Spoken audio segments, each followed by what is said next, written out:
Sounds good, all right, though.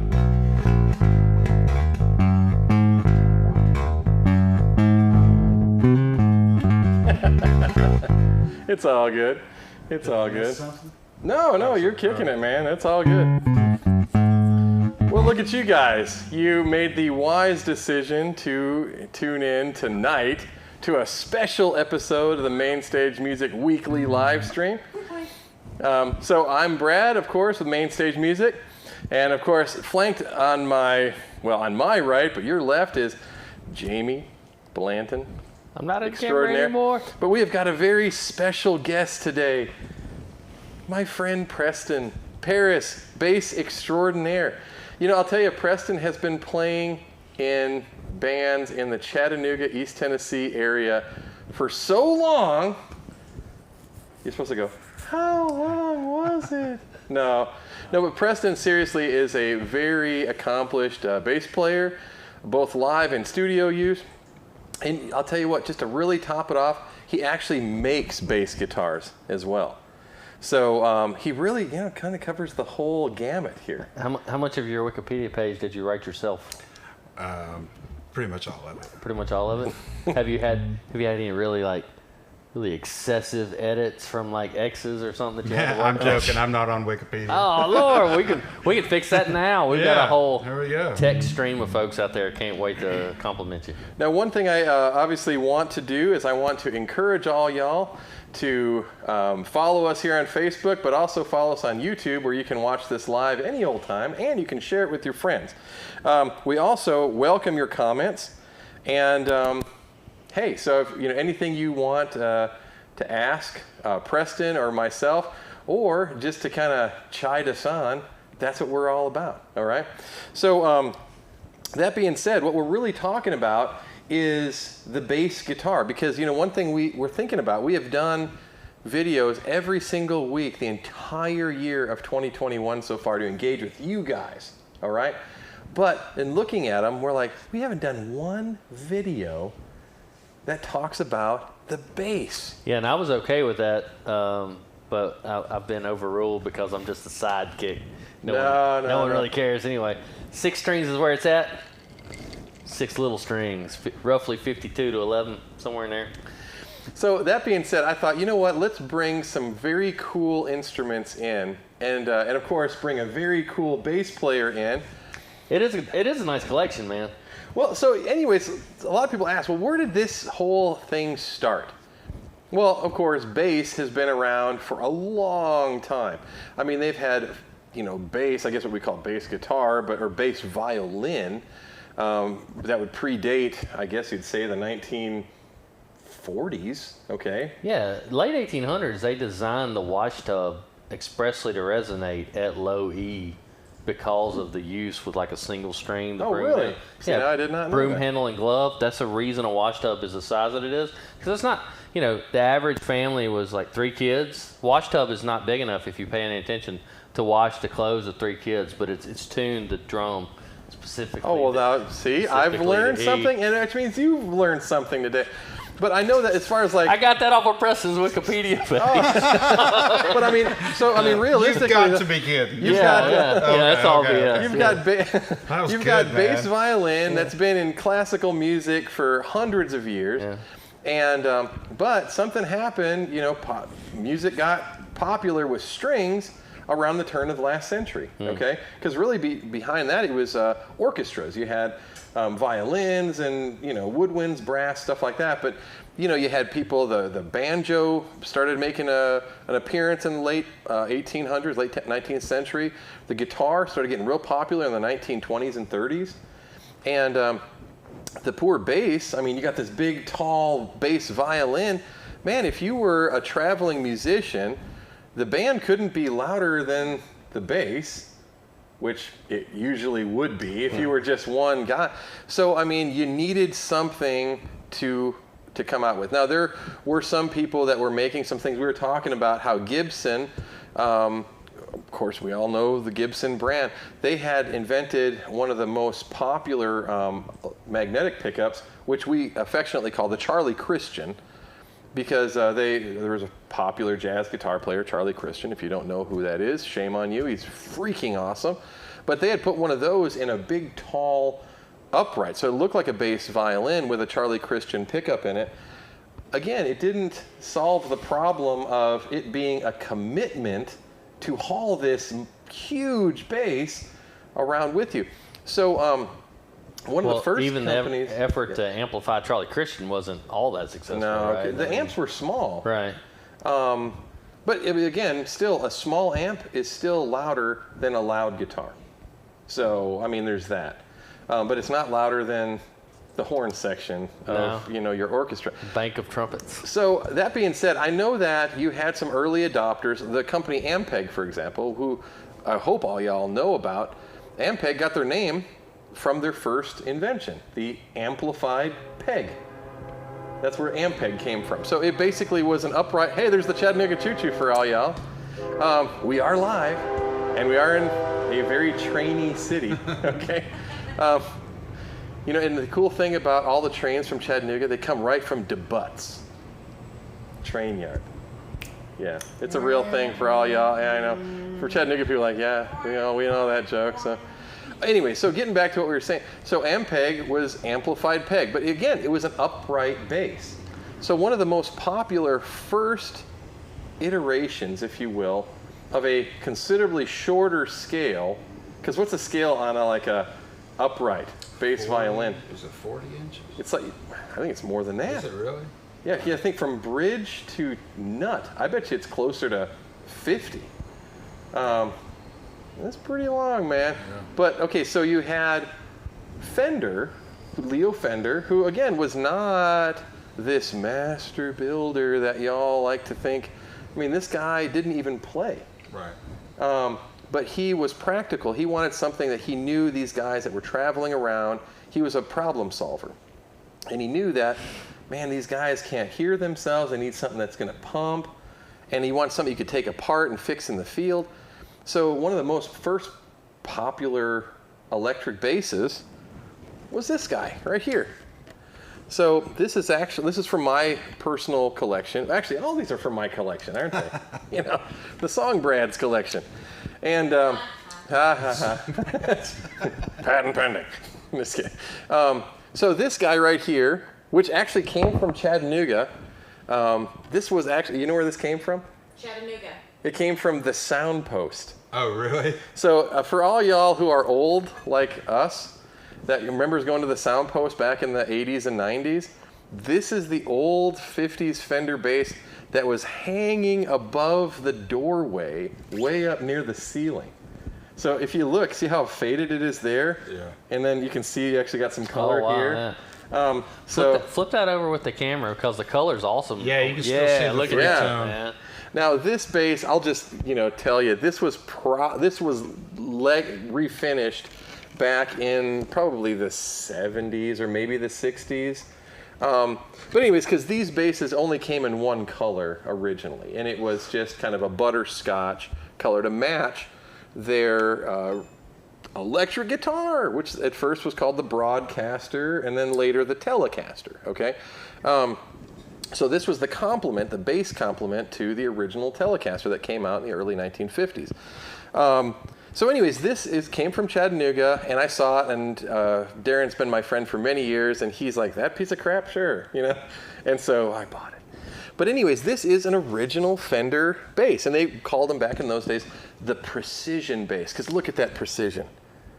One pickup. It's got frets though. You can play precise. It's got frets. It's got two knobs, one for volume, one for tone. And the reason we're not playing it, by the way, is because in its precision, precision quality. Yeah, this precision quality, the output jack was giving us a bunch of fits, and so we're like, did they still cover that under warranty? Yeah, I'm going to send this back to Fender. No, I'm not. But you can sell that broke output jack for about $1,800. Yeah, I know. It's Eddie Vegas, right? Yeah. He's going to love that.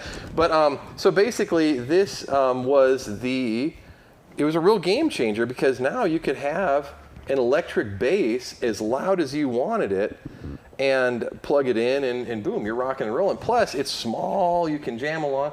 And when you're in your Western swing band and you're all wearing the matching, like frilly shirts and stuff, we can have matching guitars so that you're all, you got the look going on. Much more closely tailored shoulders because you don't have to reach up so high for the upright. Now you're right here. Get those blocked-in shoulders, epaulets, and dude, in the high pants, the ones the ones that cuts you right here at the bottom. Yeah, man. Now the precision bass was only like this for a few years. It didn't even last 10 years. Because then what Fender was very good at, which they're not good at now, is listening to customers and dealers. Why do that? We can make money selling lessons on the internet. But I mean, a lot of the customers were like, it's a squared off bass. It kind of hurts my arms when I lay on there. And so I'd like it if you smoothed it out. So this one actually was smoothed out. So this is not original, okay? This is somebody's handiwork. That belly cut wasn't on there to start this with? is not how these came originally. Wow. They were a slab, okay? Just like a Telecaster. They were really just, later this style they would start calling the Tele bass. Okay, they actually had a style that had that kind of, and it had that slab style, again, going back. But enough people, and actually that's where the Stratocaster came from. So Billy Carson was like, man, this hurts my arm. So he would take his pocket knife and he'd shave the top and the back, and he said, do this. And so doesn't it say something like that, like the Comfort Body? Custom contour? Yeah, custom contour. That was designed by Freddie Tavares. He called it his French curves. Whatever, Freddie.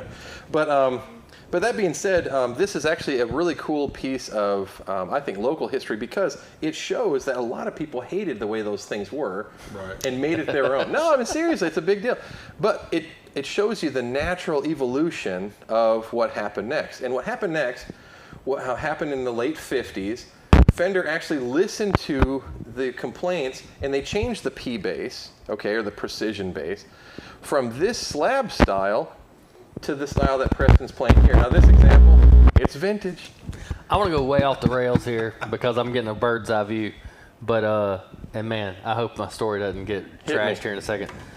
You can't buy a closet classic, light relic, heavy relic instrument that looks like this. I know. They all have a look to them, and like all the paint's gone. This is perfect. You got just that cap is worn with a different color, and you have the lightest little loss of base coat there, and it's still in the wood grain. You don't get that from throwing a belt sander to it. Well, and let me just say this. Okay, first of all, this thing looks amazing up close. For all y'all who want to discuss relic guitars, understand this is the viewpoint of me and I believe the relic making market. It's fashion. It's not about trying to recreate it's the real stonewashed deal. jeans, man. There you go. And my wife, by the way, told me that these jeans are out of date. And this denim color, she said, was out of date. She was very mad at me for buying these. Now you get you a pair of stonewashed jeans and a New Balance tennis shoes and a relic Fender, and you're gonna have a good time. All the roofers in my neighborhood wear color jeans that color. I know. Yeah. Well, I mean, hey, and roofers are hardworking guys, you know. But okay, that being said, so there is a difference between natural age, I mean, the real deal, and what they're making now. Yeah, I wasn't trying to make a I mean, what's pro con cool, but relic thing, but it's just like I don't know where you find a relic guitar that looks as good as that one does. I'll tell you where. Where's that? Oh well. You don't. You can just copy that exactly. So that being said, they moved the style. Okay, they changed the headstock shape. Okay, see, they went from the Telecaster headstock shape. And they went to this, I guess what now you would, just kind of the classic Fender bass headstock. And you can see how different it looks. Go ahead, back to that angle there so the viewers can see there. There you go. And you can see how different that shape is when you compare them side by side, okay? This one will hang on a stand. That one kind of will. Yeah, it'll hang on like that. But additionally, the pickup is changed. And like you said, they've got the original cover on it, but they put 2 pole pieces nearer the neck and 2 pole pieces nearer the bridge. And the thought was, well, the treble pieces you want near the bridge because that's where the brighter sound is, and you want. Now I don't know if that. Tony Levin actually flips them around. He's got his bass the bass pickup on the the two biggest strings back towards the bridge, and the higher ones on the other side. Well, didn't the Attitude bass do something like that too? Or was it a standard? He put a mud bucker. Oh, at the neck. Yeah, like a Gibson kind of. Yeah, I mean, Preston is a wealth of bass information, and so definitely. Oh, by the way, thank you so much for the comments. Ron chimed in, and Ron, thanks for watching. Bass is where all the power is. No matter what kind of music, bass drives the whole deal. I tell everybody that comes into my store that, okay? The bass, no doubt, I'm just saying this as a guitar player, is the most important part of the band. Everybody follows the bass player. The bass player has to know the song better than everybody else.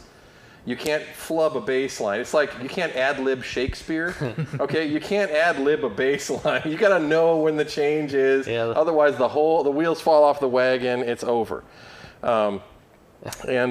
The cool guys went to L&M back in the day. Well, you know why? Because I ran L&M back in the day. No, just kidding. My wife ran L&M. She was the one who wrote the checks. So that's the real story there. But anyways, so getting back to, so it moved from the P-bass this style to the P-bass that style. But then something big happened. Everybody started playing these. Everybody wanted them. So then Fender made their last real iteration of basses. Okay, and it's called the jazz bass. And what the jazz bass did, and we've actually got an original example here. What the jazz bass did is it added one pickup. So now you had two independent pickups, one right at the bridge and one closer to the neck, and then the ability to blend between those two by adjusting the volume back and forth. Okay, so that's a big deal. Because, you know, there were so many, as the music was really kind of blossoming into what it was, if you wanted a jazz player who wanted that deep, upright sound, you could do that. Well, I mean, to the best of the ability of, or if you wanted that kind of pop surf kind of sound, you could do that as well by dialing it back, or find something unique. Now, this one at the far that Jamie's holding is from the early 1960s, okay? It was an original custom color, okay, but the custom color wasn't blue. The original custom color was red. And this one belonged to the late husband of my friend Jerry Lutz from North Georgia. And she sold it to me, and because she knew it would be in good hands. You know, I love collecting original owner and local stuff. What was the earliest matching headstock they did? Ooh, well, I mean, you know, I'll tell you, it could be all the way back to the 50s because you do custom orders back in those days. See, if you had a colored bass back in the day, that meant that you actually had to pay extra for Fender to do it. Otherwise, they were just sunburst, okay? And so the ones that are non-sunburst are actually more expensive, where nowadays, sunburst actually costs more because actually it does take more labor to do a sunburst finish than a solid finish. But this one, though, was completely refinished. So, but again, super cool. It is completely original other than the finish. And her late husband played in a really cool band back in the late 60s called like the Squires, or I don't know, something like the... That serial number, I made a whole bunch of these plates with that number on. Oh, did you really? But it was funny is she actually shared a link with me of her late husband playing in a documentary about Chicago go-go clubs. Are you serious? It's on YouTube. That's awesome. And he's on this thing playing that bass, and it's red. That's awesome. And I'm like, dude, so, but the jazz bass really gave you a lot different tone. I'm going to go ahead and make a bold statement here, but it's not untrue. Uh-oh. Fender has not innovated with bass in 60 years, okay? Agreed. Because really, I just gave you their entire line in the first 10 years of the company, okay? And that being said, you know, there are a lot of amazing, I guess what we call F-style basses nowadays, that if you watch bands play live and they're playing the F-style bass, 9 times out of 10, it's not a Fender. You look a little closer, and it's a Sadowski. Or a Yamaha, or you know, any number of different, a Clover. I even saw when I had to look it up. I didn't know, but it's really high end. Or Music Man, which technically is Fender. It kind of changed the game a little bit. But another choo-choo. Gee whiz. You know, that was a little side conversation we had the other day, though. Like, you know, think about violin construction, Stradivari. You know, not Ramirez. Who was the Spanish guitar builder? Come on, the original, like when the. Well, I mean, there was. You're on your own, buddy. There's Herman Hauser. The little tiny ones that, you know, but that tradition made its way all the way through South America and around. So, in some ways, the electric bass, you know, like a saxophone, trumpet, you know, they might have changed materials slightly, but generally the construction is all the same. So, I mean, we kind of get down on. I think it goes to show how right Leo Fender got it from the very beginning. Or at least right enough to be a fixture. Absolutely. Yeah. But now I'll tell you one thing, and again, this is, I guess, where we're going to go next. Okay, so thank God it wasn't Steinberger first. yeah. So I mean, I guess where we're going to go next is, okay, so music in the 1950s. Yeah, you had rock and roll, but really, if you think about it, rock and roll didn't really peak its head until the mid to late 50s. Okay, so you've got Buddy Holly and Richie Valens and Elvis, obviously, but Elvis's bass player didn't play an electric bass. Bill Black used a big old upright. And so it wasn't until the late part of the 50s and the 60s where it was, but then at that point, you had this explosion of music, the British invasion, but not just that, all sorts of different types of music in Latin styles and jazz that people needed more than just what, let's say, the Fender, which was, you know, kind of the dominant thing. Well, it was just a plain old population explosion too. Very true. No, absolutely. So in that, the 1960s was a amazing time for the bass guitar.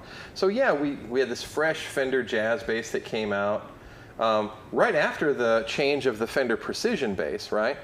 But then after that, you had all sorts of different brands that started coming out, okay? So I wanted to bring a couple with you. Like this one right here is made by Vox, okay? Now Vox is a very... plug in? Yeah, let's give it a shot. Okay, you're muted. Okay. So this one here is affectionately called probably the Vox Fang bass. Now the reason they call it the Fang bass, for all y'all over age 60, is because there was a very popular bass player in a band called Paul Revere and the Raiders. Doesn't sound muted to me. Anyways, and they called him Fang. He was kind of, you know what? I just thought about this. Fang was a one-name celebrity bass player before Sting. Fang? Sting? Man, I'm sensing weird. like a... Ready? Are they hearing that out there in the interwebs? So let me tell you guys something. Keep my knuckles. Yeah, put your knuckle up against it. There you go. Okay, we got some sound now. So the Fang bass was actually called the Apache. Okay, it's made by Vox, or no, the Phantom. Excuse me. The Apache was the round one. Okay. Yeah. So this was called the Phantom bass, the Phantom 4. It was not made in Britain where the Vox amplifiers were made. Okay. And you need to send this back for the warranty repair. Yeah. Well, let me get. First of all, I want to apologize to our viewers at home.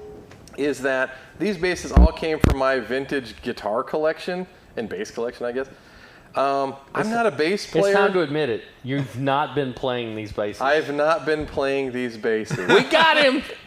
He had to admit it eventually. It is what it is. But he always wanted one. I always wanted one, yeah. But I just wanted this one. And this thermos and this lamp, you know. I'll just take this and this.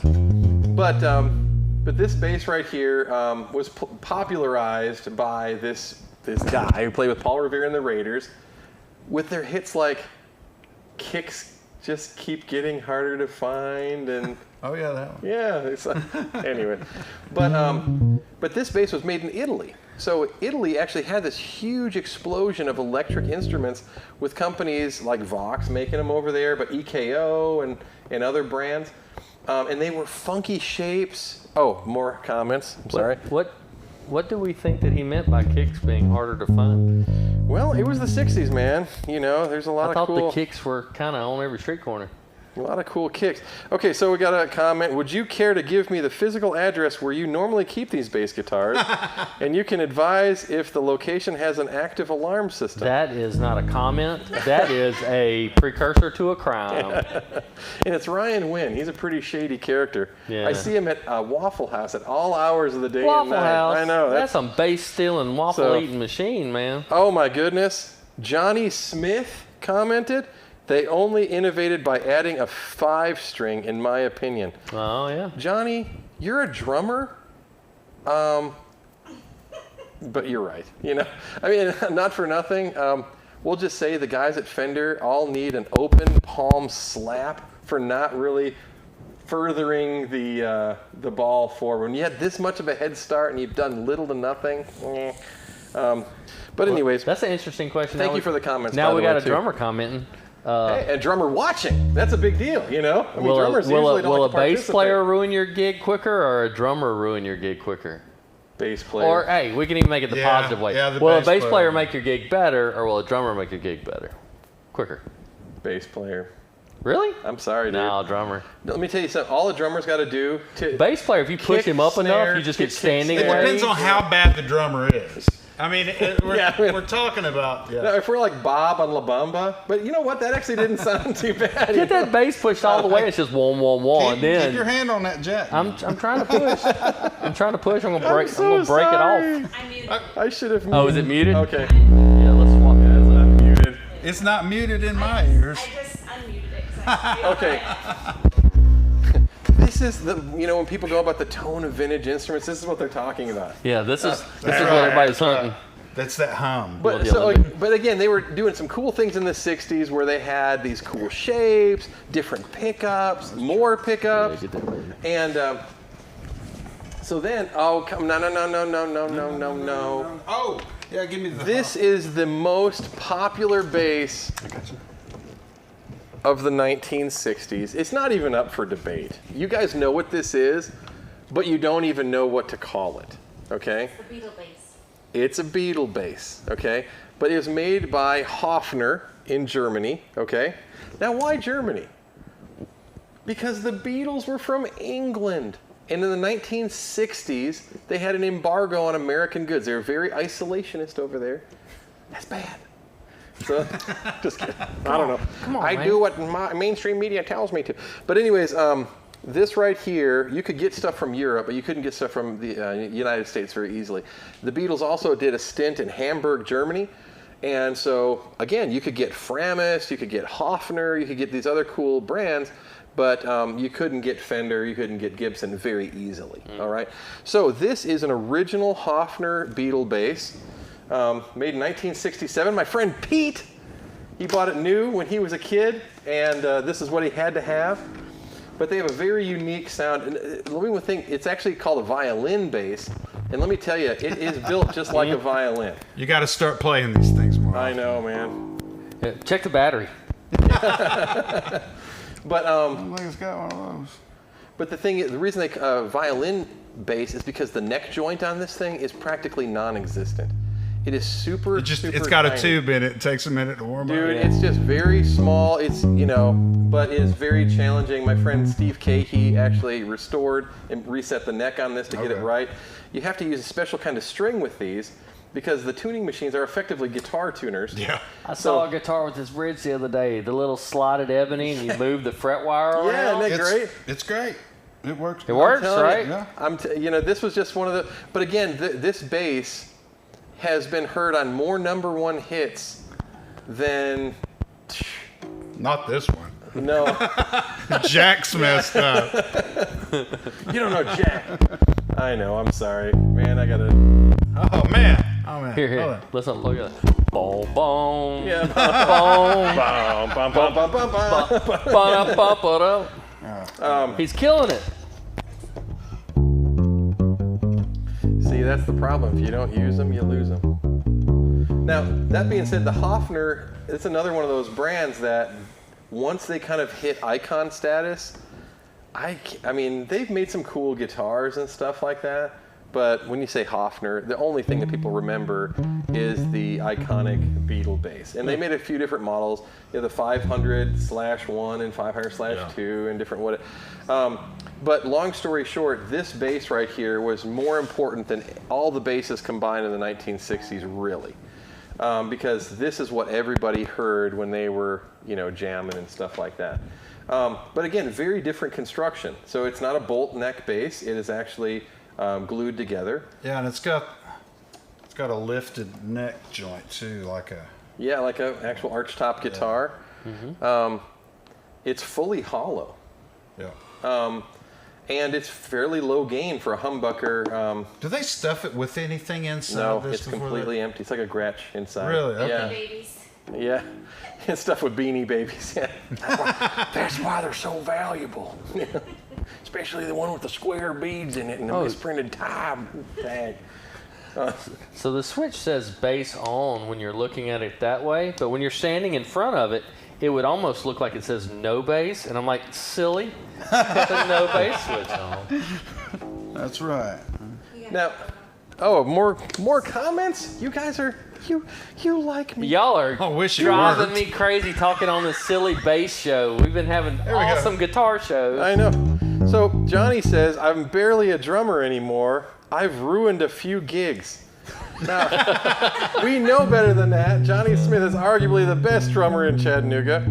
And sound guy. Doesn't he have like some huge He does. $1 He's got a billion company, yeah. harmonic productions, big old right? production outfit thingy.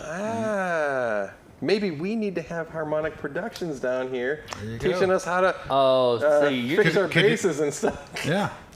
just doing that on purpose. I keep wanting to do live sound shows, and now Johnny wants to do it. Now we're going to have a live sound show. Well, we've done many live sound shows. All of our shows have had live sound.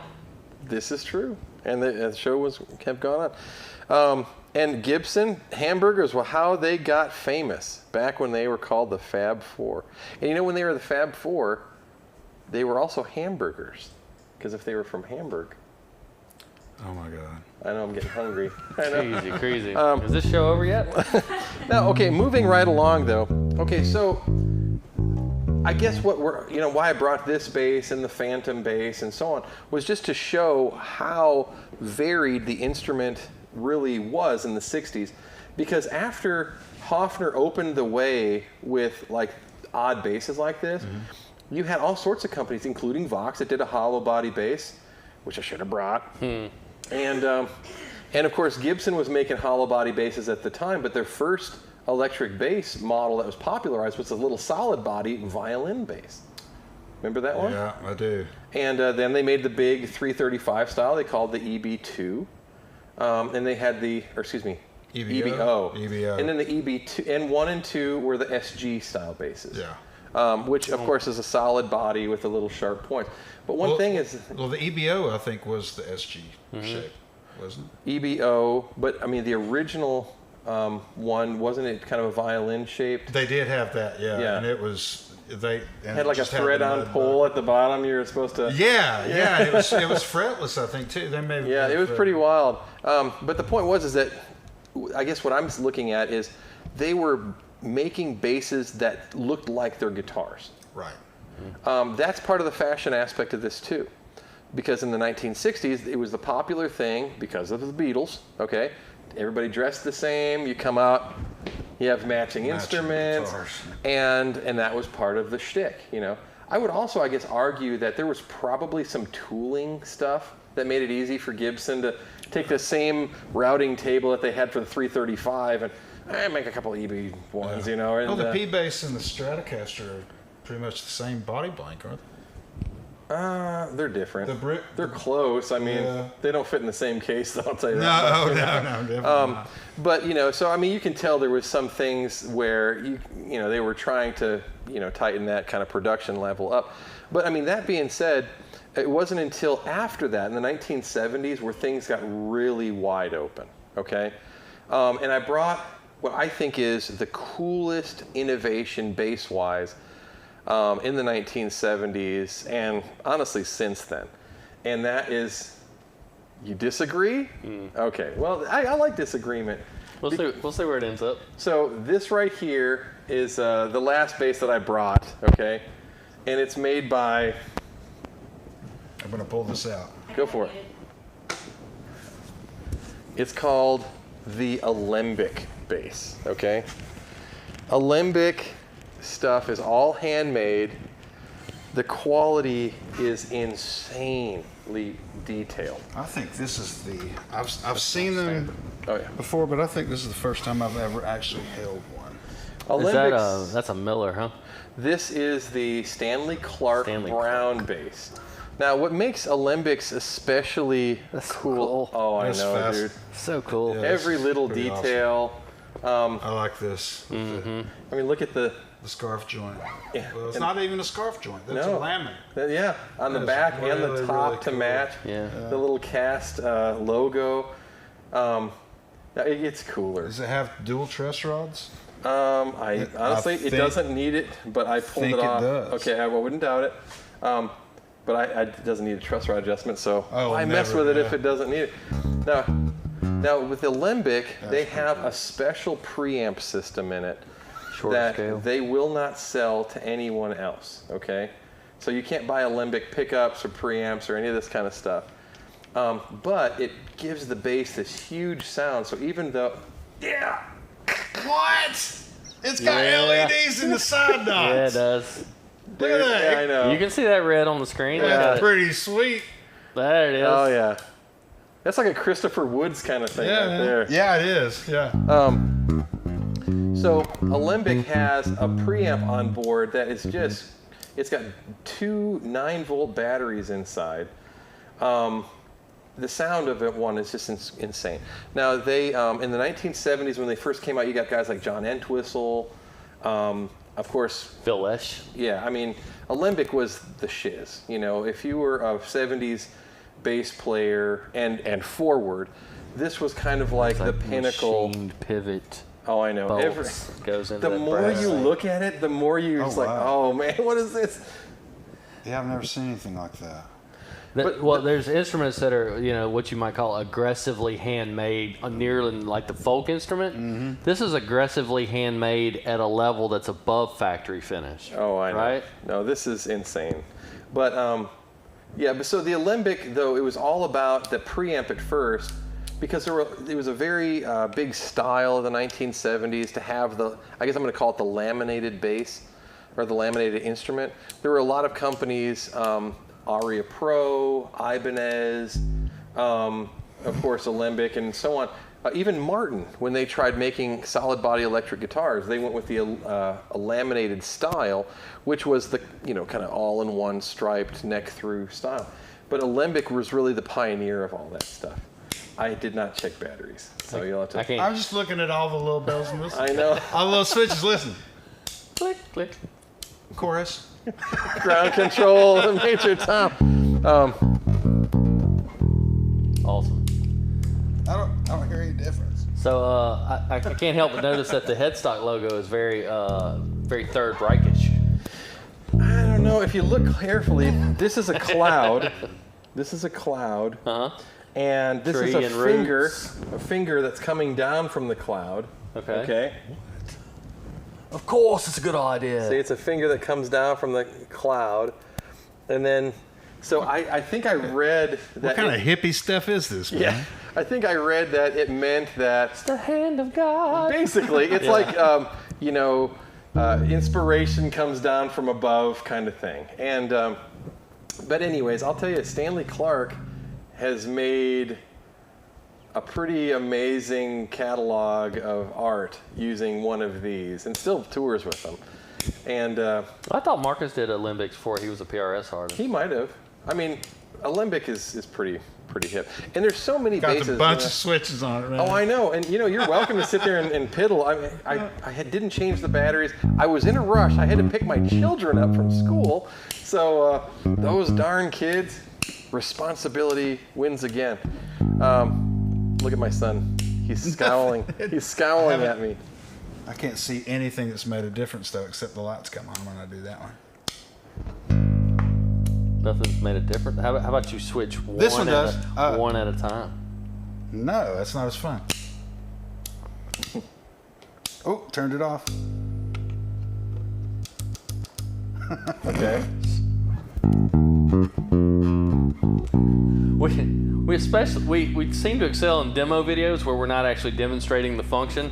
We're just switching all the switches exploring. and going, isn't this thing great? Look at this. You can turn this and it does this. Nobody else can hear it, but it's not much of a demo. You're not going to buy one of these anyway, right? You buy a bass this expensive and this fancy to play.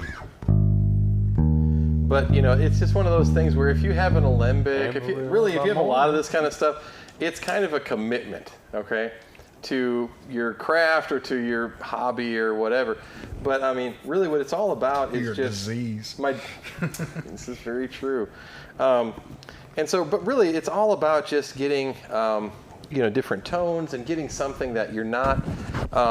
because as an artist, you want something that not everyone else is going to have if you're trying to truly create. And so with Alembic, they were trying to create something that was, I can't think of anything farther away from a Fender. No doubt. Is something like this. And at the time, what did you really have in those days? Okay, mid-1970s, you really didn't have the variety. Even from the 60s, there was more variety than there were in the 70s, because a lot of these crazy, like the Vox designs and stuff, they were pretty much petered out by that point. So there was, Alembic was one of those companies that really came forward. Ibanez was another one. And a lot of the Japanese companies that really started forging forward with some neat things. But I can't think of something more iconic from like a modern bass, because from this really blossomed the entire, I guess what we call now the modern boutique bass marketplace, which, oh my gosh, if you look at some of these, from Padula to Warwick Spectre, Federa. Oh my goodness! What's the Modulus? The graphite. Modulus. Yeah. What's that? Spectre. Did I say Spectre already? Did you already say Spectre? I wasn't listening. Ken Smith. There's another one. There's a local bass manufacturer here, local to Chattanooga, that makes pretty high-end instruments. Christopher Woods. That's right. He is the only one that I would recognize as being freaking awesome. He's got some scary stuff. No, I'm talking about. Oh, well, I guess it's technically. Oh, the guy in North Georgia who stuff delaminates, and you have to have a local guy from Cleveland who gets one for a killer deal to reassemble it. Awesome. Yeah. I tried to get him to service that thing. Yeah. Well, evidently, fire and water damage. Yeah, exactly. Isn't covered. I bet I'm the only guy that's paid $100 for a Warrior bass. I don't know, man. Well, maybe not. Maybe not. When in need. Holy shit. Hey. What? All right. So Federas are really nice. Sinuses. Yeah, Man. Federas are great. Those are super expensive. Yeah. I know Alembics are. Also. Have you played the Federa guitars? No. They're pretty nice. Dude, everything I these can't guys afford make. to look at one of those. But I'll tell you, Preston Paris makes instruments too, and I've played some of his stuff, and his stuff is great. Where's the Preston bass? Well, I've got one hanging in the basement. I think it was Shakespeare that said, "The heck, man." I know, man. But anyways, Get your head out of your ear. So now with now you've been playing in the area, I know, for at least 25 years. I guess. I don't know. As long as I've been playing, I've been in this area. Now because I know you've played with some fairly well-known local artists. Sure. Okay. You've played Local being the key word there. Well, you were on WRCB. You know. I've been on WRCB. Yeah. With Don Welch, This and That. I think. Hey, I don't even remember that one, but I'm sure. Yeah, he was playing with what was it called? The WTF. WTF Blues. Oh, it was the WTF. Yeah. Blues band. I like that better. That's a good name. But no, again, phenomenal. And you were using a PV bass, I believe it was. No, I would think I played the Hoffner. Oh, did you really? I thought you had a red. Did I play it on that? I did used to have a red Cirrus. I think I sold it to you. And I sold it for $80. Yeah. Hundreds and hundreds of dollars. I've played the Cirrus for a while. I guess I know you play guitar too. Sure. So why, what attracted you to bass?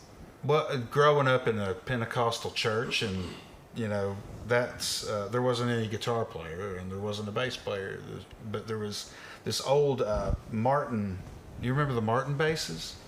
The the natural acoustic? color. No, the EMs. No, yes, Yeah, those yes. are cool. Yeah. Those were really neat. We had one of those with a single humbucker and a Sun bass amp, and so I played bass growing up, starting about 13 or something, and I'd watch the organ player's feet, and that's how I learned to play. And I was playing bass with other musicians before guitar. Now, for some of our viewers who haven't taken the comparative religions class known as working at a music store in the South, the tradition of a lot of the Pentecostal musical churches is they like it loud. Yes. Now, so bass. We had Ludwig Vistelotz, and the guy was just pounding on. We had a great time, dude. And the songs, no back head, just straight out, straight out. They didn't, no back, and they just they stretch out the songs, and you just keep going. It's great, Oh, dude. We're the last people to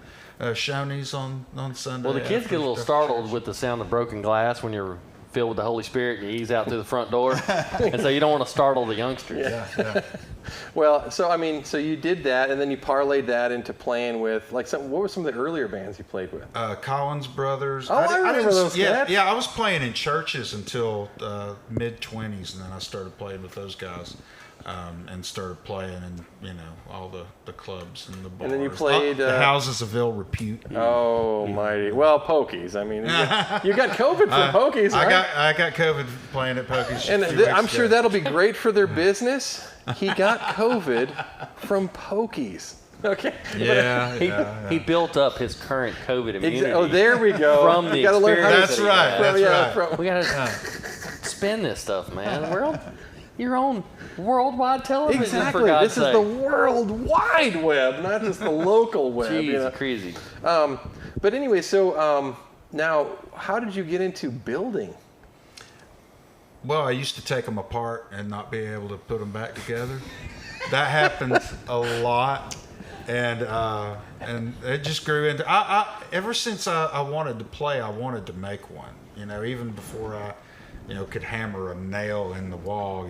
I just always was fascinated with how they were put together. Oh, yeah. And it's just an elegant, kind of beautiful, little thing that you can make noise with. So I even more than I love music, I think I love instruments. I kind of resemble that remark. Yeah. I mean, there is something. About it, yeah. I know. I mean, it's the tools that we use. It's just wood and metal, but no, there's more to it than that. Yeah. Because someone had to conceptualize this to begin with.